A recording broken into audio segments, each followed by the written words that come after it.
Part 3 आमची love story. तर बघा, मी मागल्या पार्ट 2मध्ये सांगितलं होतं की मी हे आले होते मग तिकडून पुण्यामध्ये गेले होते. तर तेव्हा मग ते येताना मला बोलले होते की मी येणार आहे भोसरीमध्ये.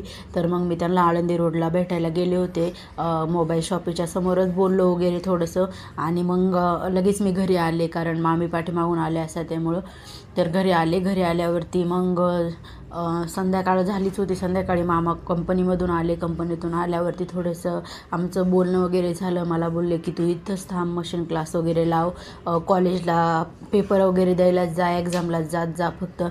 म्हणलं ठीक आहे, पेपर वगैरे द्यायलाच जाईन. मग मामांचं माझं बोलणं झालं. मामांनी माझा मोबाईल घेतला. मला बोलले मोबाईल नको वापरू, बिना मोबाईलचं राहा. मग मामा असंच कंपनीत घेऊन जायचे मोबाईल 2-3 दिवस. मला काय मोबाईलशिवाय होतच नव्हतं आणि मला करमत पण नव्हतं, कारण यांच्यासोबत बोलायची सवय लागली होती मला. मग मी मामीच्या मोबाईलवरून मामी बाहेर गेल्या की गपचूप चोरून वगैरे मेसेज करायची.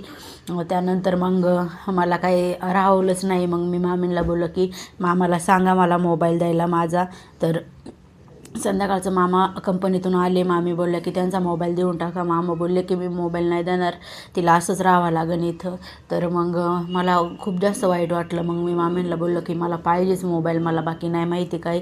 मग मामाचं थोडंसं असं झालं की देऊन टाका तिचा मोबाईल, असं तसं. मग मामांनी मला मोबाईल दिला. मग मी दुसऱ्या दिवशी प्लॅन केला की आता नाही राहायचं इथं, कॉलेजला जायचं. मग मामांना बोलले की मला एक्झाम फॉर्म वगैरे भरायला जायचं आहे, मी जाते आणि परत रिटर्न येते.